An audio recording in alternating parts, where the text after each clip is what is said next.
성령으로 충만히 채워주실 줄 믿습니다. 우리 옆 사람들과 이렇게 한번 인사하겠습니다. 예수님은 우리의 보배이십니다. 보배이신 예수 그리스도로 말미암아 날마다 승리하시는 여러분들의 삶이 되시길 주님의 이름으로 축원드립니다. 인도의 영성 신학자인 앤서니 멜로가 쓴 바다로 간 소금 인형이라는 글이 있습니다. 소금 인형은 자신의 존재를 알 수 없어서 방황하다가 이제 소문을 듣고 큰 바다를 찾아서 여행을 가게 되었습니다. 마침내 바다에 도착한 소금 인형은 이제까지 본 적이 없는 어마어마한 거대한 파도를 보면서 황홀해졌습니다. 그리고 이 소금 인형은 용기를 내서 바다를 향해서 소리를 쳤습니다. 당신은 누구십니까? 라고 바다를 향해서 소리를 쳤습니다. 그랬더니 바다가 빙그레 웃으면서 그러면 내게 한번 들어와 봐라.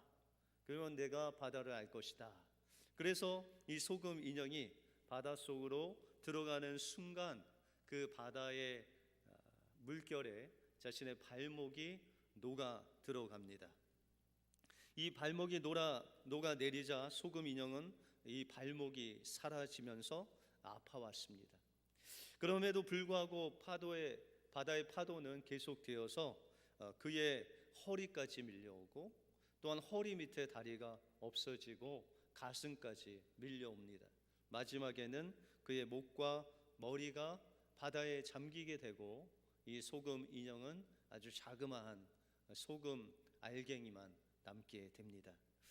그런데 그 순간 이 소금 인형이 기쁨의 환호성을 외칩니다. 이제야 내가 누구인지 알았다 라고 외치면서 나는 바다였지, 나는 바다다 라고 그렇게 외칩니다. 자기의 모태가 바로 바다인 것을 알고 그 바다로 돌아갈 때 그의 형상은 없어졌지만 그가 바다가 되어서 그 바닷물을 짜게 하는 자신의 정체성을 발견한 소금 인형이 외치는 소리입니다. 여러분들, 예수님께서 우리에게 뭐라고 말씀하셨죠? 너희는 세상의 소금이다. 그래서 이 소금이 세상에 들어가면 때로는 우리가 부서지고 때로는 우리가 없어지고 때로는 우리의 모습이 죽은 것 같은 그런 상황이 놓일 때가 있습니다. 그런데 그때 우리가 낙심치 말아야 될 것은 바로 우리 안에 계신 그리스도의 그 빛이, 소금이 여러분들 통해서 세상을 비추고 또 세상을 짜게 만들고 있다는 것입니다. 그러므로 우리의 정체성은 바로 이 육신이 아닌 우리 안에 보배이신 예수 그리스도가 바로 우리의 정체성이다. 그래서 우리는 그리스도인이라고 하죠. 예수님을 믿고 예수님을 따르는 예수님의 제자가 바로 우리인 것입니다. 그래서 날마다 우리의 삶 속에서 어려움이 오고 질것 같이 연약한 우리가 깨어질 때 그 깨어짐을 통해서 예수님이 우리를 통해서 나타나시는구나 라고 생각하시고 기뻐하시는 여러분들의 삶이 되시길 주님의 이름으로 축원드립니다. 오늘 본문을 통해서 질그릇과 같은 우리가 항상 낙심하지 않는 이유가 무엇이고 또한 우리가 낙심하지 않을 때 하나님은 우리를 통해서 어떤 축복으로 우리와 함께 하시는지 오늘 본문을 통해서 살펴보겠습니다. 먼저 우리가 낙심치 아니할 이유는 내 안에 보배이신 예수님이 계시기 때문입니다. 사도 바울을 보면 그의 사역을 할 때 보면 그는 엄청난 성공적인 사역을 했다기보다는 그의 사역을 보면 늘 실패하고 고난의 연속인 것 같이 보입니다. 때로는 사도 바울이 그를 죽인다고 덤비는 그 유대인들을 피해서 밤에 그 성벽의 광주리를 줄에서 내려서 그곳에서 또한 도망가는 사도 바울의 모습을 볼 수 있습니다. 때로는 고린도 교회, 자신이 세운 그 교회의 교인 중에서 이 사도 바울이 사도가 아니다 라고 그렇게 이야기하는 사람들로부터 비난을 받기도 하고, 때로는 예수 그리스도를 만날 때 그 빛으로 오신 예수님을 만나서 이제 눈이 잘 보이지 않아서 큰 글씨를 쓰지 않으면 그것이 보이지 않을 정도로 그렇게 시력이 약해져 있는 사도 바울의 모습을 볼 수 있다는 것입니다. 우리가 예수 그리스도를 믿으면은 뭔가 잘 되고 성공하고 건강해야 되는데, 사도 바울은 건강도 없고 잘 되질 않고 실패하는 것 같이 보입니다. 그래서 고린도후서 12장에 보시면 그는 자신의 그 질병으로 인해서 하나님 앞에 3번이나 부르짖었다라고 그렇게 말씀하고 있습니다. 그럼에도 불구하고 하나님은 그 3번 그 질병에 대해서 고쳐주시지 않고 그 사도 바울의 기도에 응답지 아니하시는 그 하나님을 우리가 볼 수 있다는 것입니다. 그런데 사도 바울과 같이 이 위대한 사도도 하나님께 응답받지 않고 그렇게 살았음에도 불구하고 사도 바울의 모습 속에는 낙심하거나 좌절하거나 자기가 실패했다고 생각지 아니하고 늘 하나님 앞에 기뻐했다는 것입니다. 그러면 어떻게 이 사도 바울은 낙심치 아니하고 그렇게 어려움 속에서도 기뻐할 수 있었는가입니다.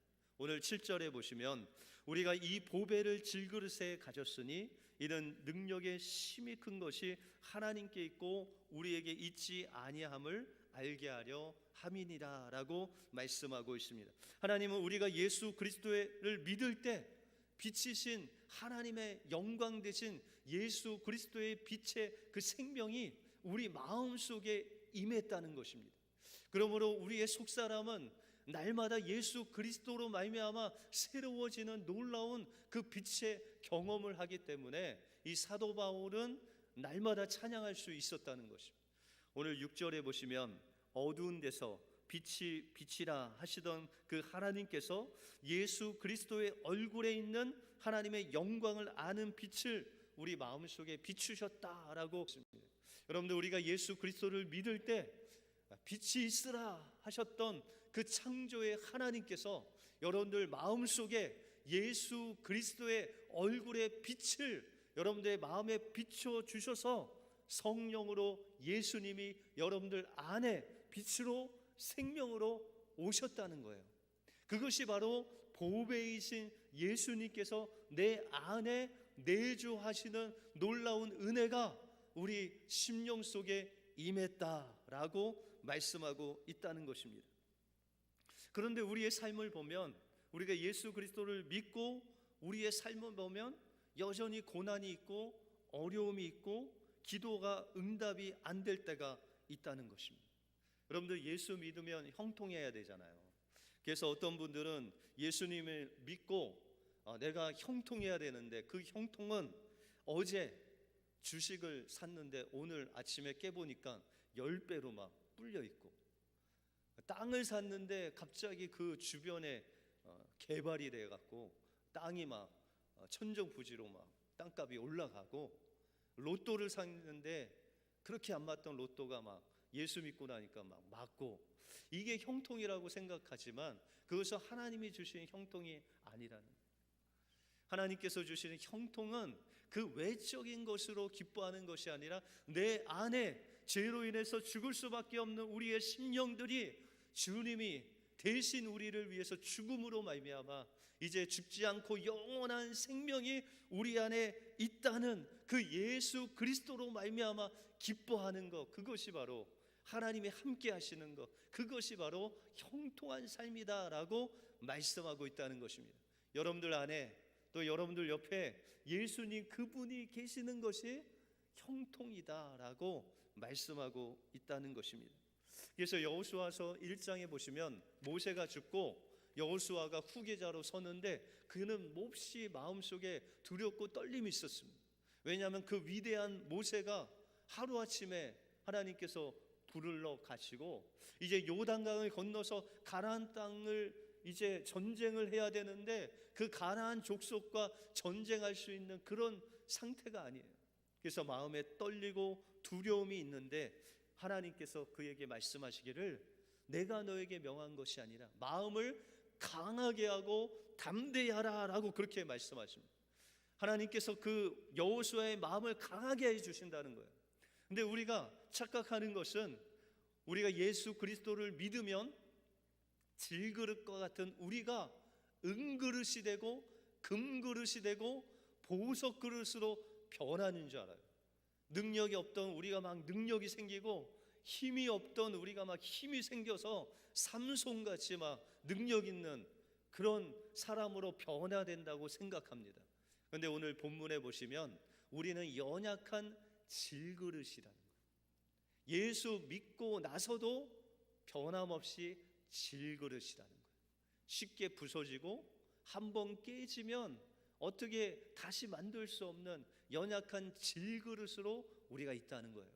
그런데 하나님께서 여호수아에게 바라보면서 내가 너를 강하게 하겠다는 것은 여호수아를 은그릇 금그릇 능력 있게 하신다는 것은 바로 하나님이 그와 함께 하시겠다는 거예요. 그러니까 하나님이 옆에 계시니까 누가 와도 하나님 보고 도망가게 하신다는 거예요. 그것이 바로 우리 안에 오신 보배이신 예수님이 우리 안에 있음으로 인해서 그분이 능력 있고 그분이 강하시고 그분이 보석과 같은 보배로우신 주님이시라는 거예요. 그분이 우리하고 함께 있으면 그분이 우리의 능력이 된다라고 말씀하고 있습니다. 그래서 사도 바울은 고백하기를 8절에 보시면 우리가 사방으로 우겨쌈을 당하여도 쌓이지 아니하며 답답한 일을 당하여도 낙심치 아니하며 핍박을 받아도 버림바 되지 아니하며 거꾸로 뚫림을 당하여도 망하지 아니하고 우리가 항상 예수 죽인 것을 몸에 짊어지면 예수의 생명도 우리 몸에 나타나게 하려 함이라 라고 말씀하고 있습니다. 여러분들, 사도 바울이 사방에 우겨쌈을 당해도 답답한 일을 당해도 낙심치 않는 것은 그 비결이 뭐예요? 나는 비록 깨어지고 부서지지만 꼬꾸라지지만 주님은 넘어지지 않는다는 거예요. 주님은 죽지 않는다는 거예요. 주님은 깨지지 않는다는 거예요. 주님은 항상 승리하신다는 거예요. 그 주님 때문에 내가 가난해 보여도 부유하고 넘어진 것 같지만 일어서 있고 죽은 것 같지만 그 예수 그리스도께서 우리 안에 살아 계심으로 내가 날마다 하나님을 찬양할 수 있다고 사도 바울이 고백하고 나가고 있다는 것입니다. 별세 신학을 쓰신 이중표 목사님이 예전에 시골에서 목회를 하시는데, 시골에는 정이 많으셔서 뭘 추수를 해도 다 갖다 주시잖아요. 그런데 유독 한 집사님이 그렇게 목사님을 죽도록 싫어하셨대요.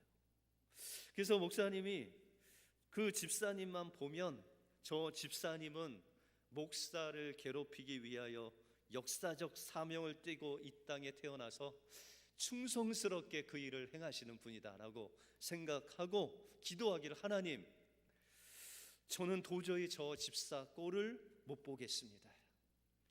나는 예수님도 아니고 성령님도 아니고 저 목회하게 하시려면 제발 저 집사님 다른 교회로 보내주십시오 라고 기도를 했대요, 목사님이. 그랬더니 하나님이 말씀하시기를 저 교인 받아줄 교회가 없다. 그러니 너는 그냥 데리고 있어라. 그렇게 말씀하시는 것입니다. 그래서 목사님이 너무 답답해서 하나님께 기도했대요. 하나님, 제가 이러다간 제가 먼저 죽겠습니다. 그냥 주님이 빨리 저 집사님을 데려가 주십시오. 이렇게 기도를 했대요. 그랬더니 하나님께서 말씀하시기를 저 집사가 내게 오면 내가 얼마나 괴롭겠냐. 너는 주를 위해 산다고 하는데 나를 위해서라도 그러면 안 된다. 그러니 계속 너가 그 교인을 품고 가지고 있어라. 그래서 목사님이 너무 답답해서 하나님, 그러면 제가 어떻게 해야 저 집사님을 감당할 수 있겠습니까? 라고 기도하는데 하나님이 마음 깊은 곳에 말씀하시기를 나에게 좋은 수가 있다. 그건 바로 네가 죽으면 된다 라고 그렇게 말씀하시더래요. 그래서 이 목사님이 그 하나님 말씀을 깨닫고 새벽마다 기도하는데 외치기를, 하나님, 예수님, 저를 십자가에 죽여 주십시오 라고 기도를 막 했대요. 그런데 어느 순간에 그렇게 십자가에 자기를 죽여달라고 계속 기도하는데 자기 마음에 어느새 예수님 마음이 막 느껴지더래요. 자기의 시선에 예수님의 시선이 막 보이더래요.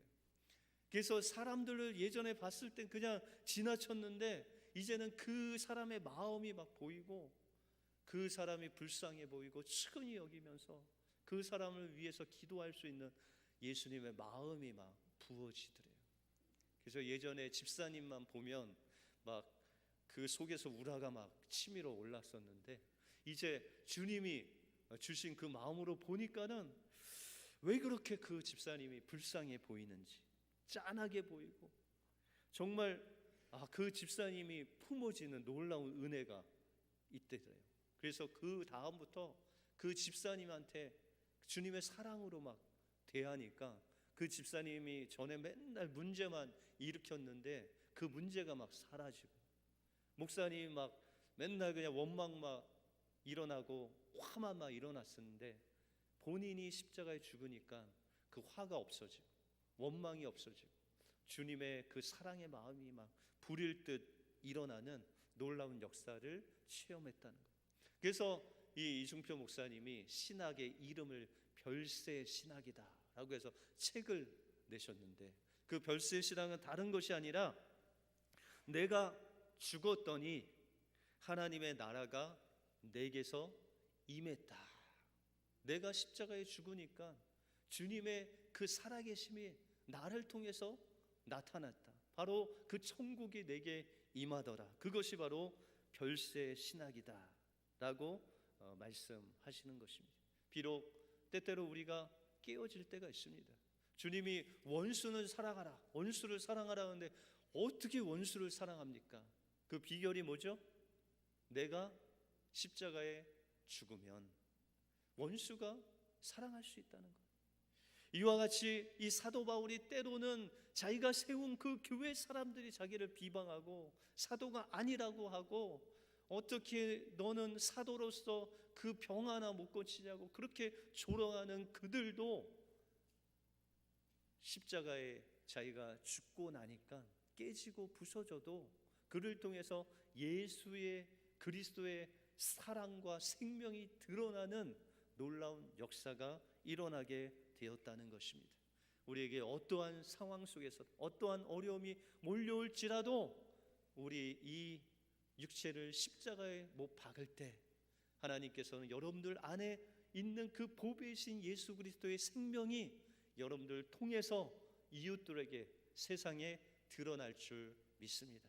이 은혜로 낙심치 말고 날마다 주님의 생명을 세상에 드러내시는 여러분들의 삶이 되시길 주님의 이름으로 축원드립니다. 다음으로 우리가 낙심하지 않을 이유는 내 안에 보배이신 예수님께 순종할 때 주님께서 우리의 속사람을 새로워지게 하시는 축복으로 함께 하신다는 거예요.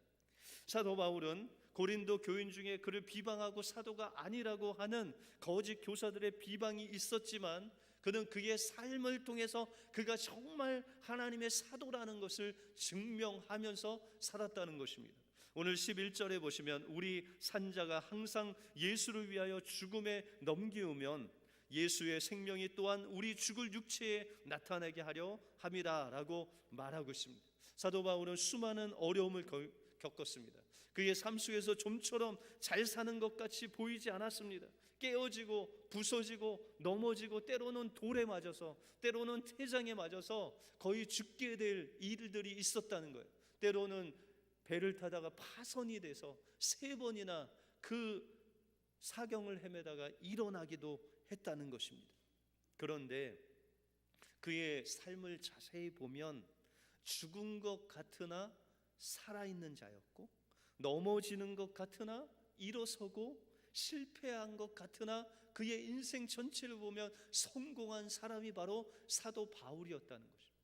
그래서 고린도후서 6장 9절에 보시면 무명한 자 같으나 유명한 자요, 죽은 자 같으나 보라 우리가 살고 징계를 받는 자 같으나 죽임을 당하지 아니하고, 근심하는 자 같으나 항상 기뻐하고, 가난한 자 같으나 많은 사람을 부욕케 하고, 아무것도 없는 자 같으나 모든 것을 가진 자로다라고 고백하고 있다는 거예요. 여러분들, 사도 바울이 가시면 무엇을 가졌겠어요? 정말 아무것도 없는 것 같은데 그는 있는 자였고, 또한 자기는 가난한 자 같으나 그를 통해서 다른 사람을 부욕케 하는 놀라운 하나님의 생명력 있는 그런 살아있는 삶을 살았다는 것입니다. 여러분들, 사도 바울이 가난했습니까? 사도 바울이 유명치 않았습니까? 여러분들, 사도 바울만큼 성경을 많이 쓴 사람이 없어요. 그 사람을 통해서 소아시아 지역에 교회가 세워지고 유럽에 세워지고, 그 복음이 땅끝까지 이르러 복음을 전하는 그 주체가 바로 사도 바울이었다는 것입니다. 그런데 그는 약했습니다. 자신의 병 하나도 고칠 수 없는 연약한 인생이었다는 것입니다.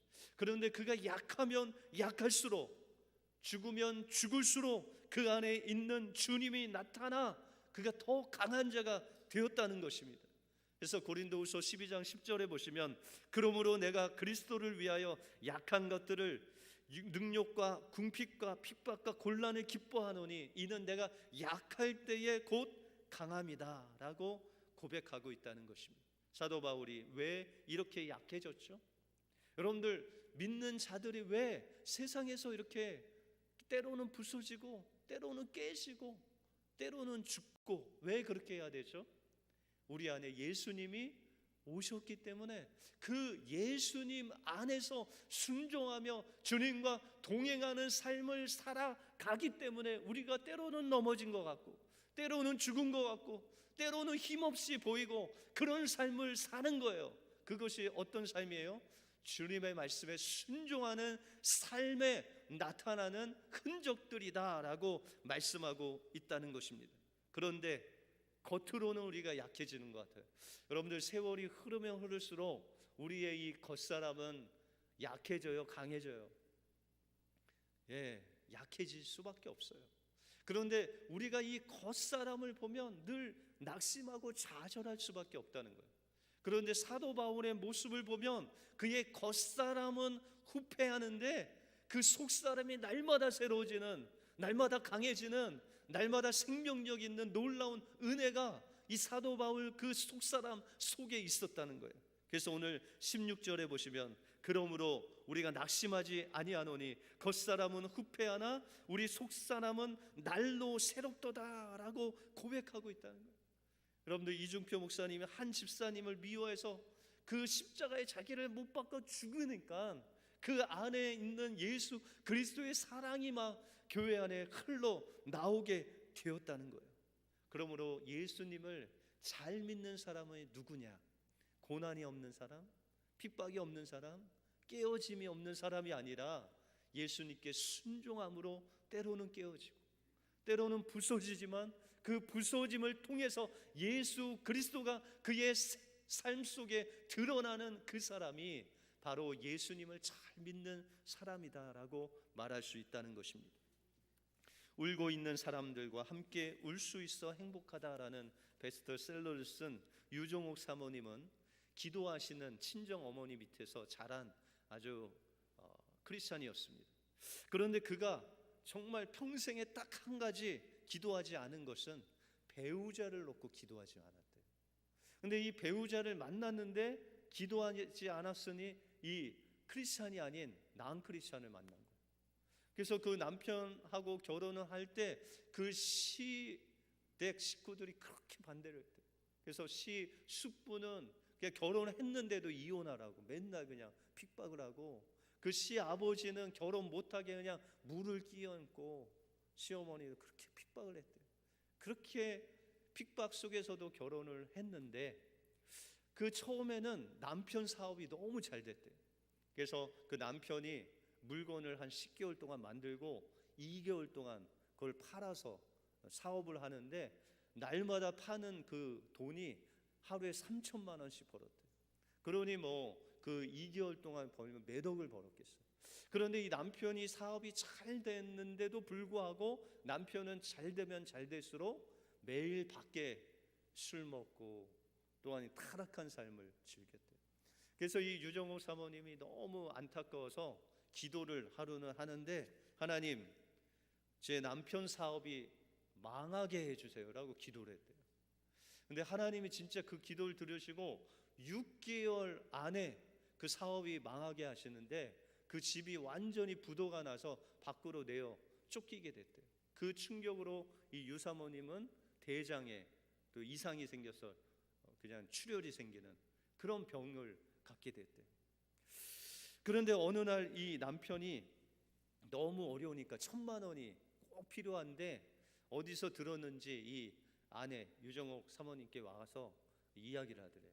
여보, 당신이 믿는 하나님은 정말 구하면 주시는 분이야? 라고 묻더래요.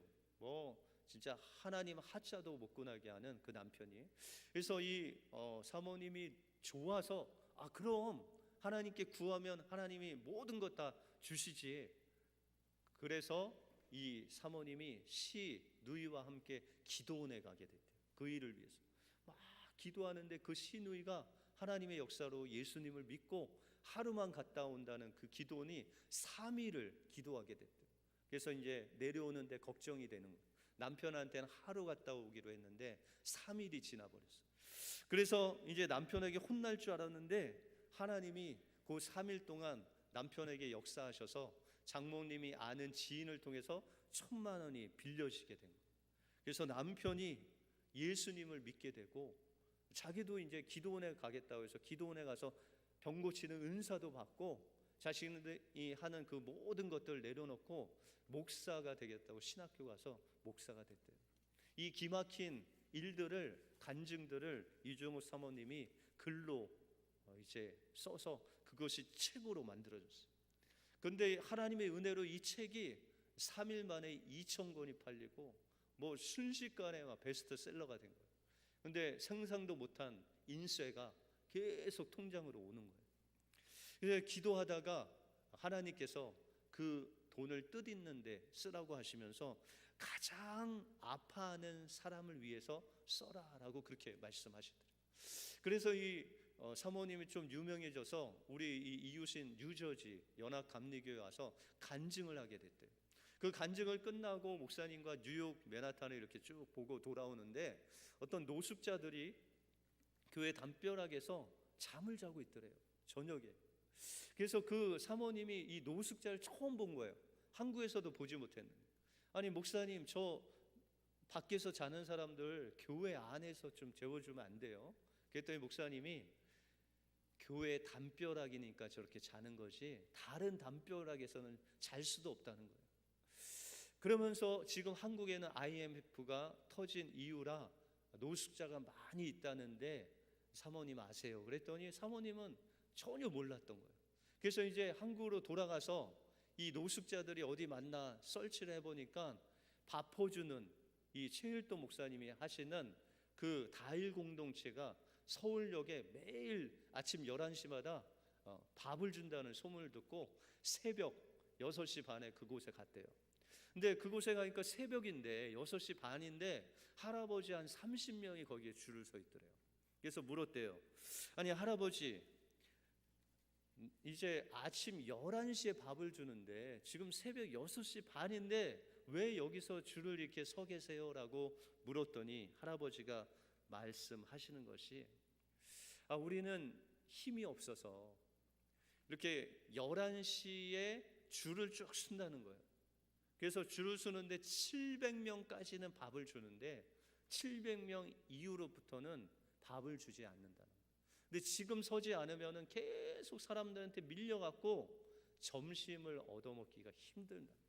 그래서 지금 새벽 6시 반부터 여기서 이렇게 서 있어야 겨우 그 700명 안에 들 수 있다는 거예요.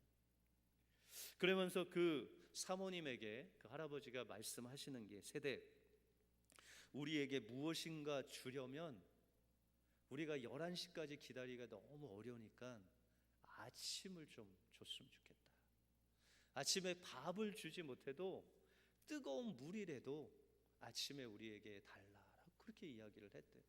근데 이 사모님의 머리에 주님의 말씀이 기억나는데, 너가 이 어린 소자에게 물 한 모금 주는 것, 그 상을 너희가 잃지 아니할 것이다 라는 그 말씀이 생각나면서 자기가 이 평생 살 동안 다른 사람들에게 냉수 한번 줘본 적이 없다는 거예요.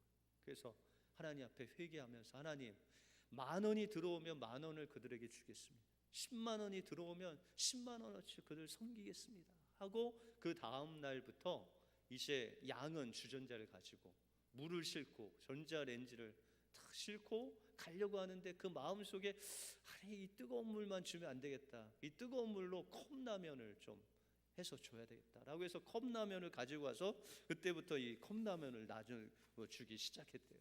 근데 첫날 그 컵라면을 나누어 새벽에 주는데 어떤 사람이 20만 원을 주면서 좀 보태 쓰라고 그러더라고요.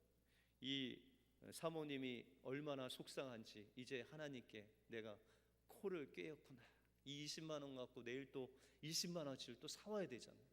그래서 그렇게 시작을 했는데, 컵라면을 주다 보니까 좀 밋밋하다고 그러고 김치를 주고, 김치를 주다 보니까 또 배가 안 찬다고 밥을 좀 말아달라고 하고, 그렇게 해서 발전한 것이 이제 밥과 국과 김치를 주게 됐대요.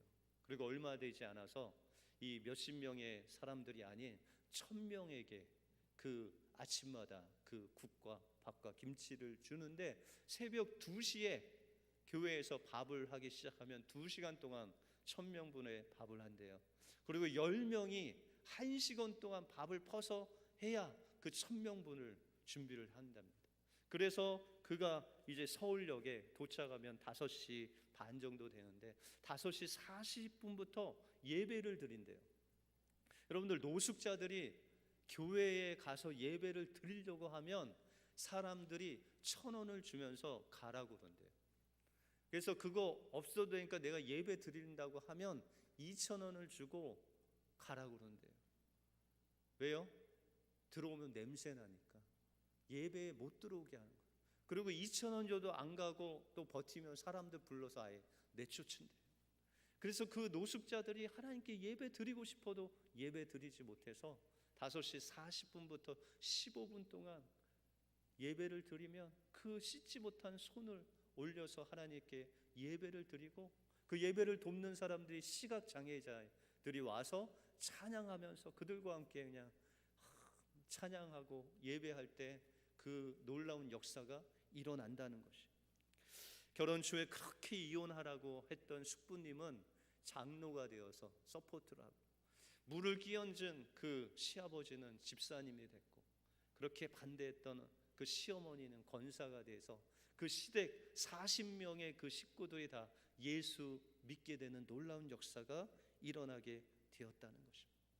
그 사모님 절망 가운데 사업이 망하고 자기가 그 대장으로 인해서 어려움을 당했을 그때에도 하나님 붙잡고 나가니까 주님께서 그 깨진 질그릇을 통해서 수많은 사람들에게 주님의 생명을 전하는 놀라운 질그릇으로 하나님께 거듭나게 되었다는 것입니다. 우리가 넘어져도 낙심하지 말아야 될 것은 바로 여러분들 안에 예수 그리스도, 보배이신 생명이신 예수 그리스도가 계시다는 것입니다. 우리가 어떤 상황에서도 낙심하지 말아야 될 것은 우리가 그 시간에도 주님께 순종함으로 주님과 동행하고 있다는 것입니다. 그러므로 주님께서는 우리의 이 겉사람은 후패하나 날마다 여러분들의 속사람을 새롭게 하여 주셔서 예수 그리스도를 닮은 사람으로, 또 예수 그리스도의 생명을 세상에 드러나는 사람으로 여러분들 변화시켜 주신다는 것입니다. 그것으로 인해서 우리가 낙심하지 말고 우리의 삶을 통해서 그 소금 인형과 같이 주님과 하나가 되어서 그 예수의 향기를 드러내시는 여러분들의 삶이 되시길 주님의 이름으로 축원드립니다. 기도하겠습니다. 하나님 감사합니다. 사도 바울이 거꾸로 뜨림을 당해도 완전히 넘어지지 않고 죽을 위협에 있다 할지라도 죽지 아니하고 그가 다시금 일어날 수 있는 것은 바로 그의 그 깨짐을 통해서 그 안에 있는 그리스도의 보배로 오신 그 생명이 다른 사람을 살리는 놀라운 역사가 일어나기 때문이다라고 고백하고 있습니다. 하나님, 우리는 연약한 질그릇이지만 깨질 수밖에 없는, 부서질 수밖에 없는, 상처받을 수밖에 없는 질그릇이지만 주님께서 나와 함께 하시면 그 깨진 틈으로 인해서 주님의 생명이 세상의 빛으로 소금으로 드러나기 때문에 우리가 낙심하지 말고 주님께서 새롭게 하시는 그 주님을 바라볼 수 있음에 감사와 찬양을 올려드립니다. 그 이중표 목사님이 집사님으로 인해서 고난을 받았지만 자신이 십자가의 죽음으로 인해서 예수 그리스도의 사랑이 그에게 부어지는 놀라운 역사가 일어난 것 같이 우리가 어떠한 상황 속에서도 우리의 질그릇이 부서질지라도 예수의 생명이 우리를 통해서 세상을 비추어내는, 짜게 하는 소금과 같은, 빛과 같은 예수를 닮은 사람들이 다 되어서 하나님께 영광 돌리는 우리 은혜교회 모든 성도들 되게 하여 주시옵소서. 모든 것 주님께 감사드리오며 예수 그리스도 이름으로 기도하옵나이다. 아멘.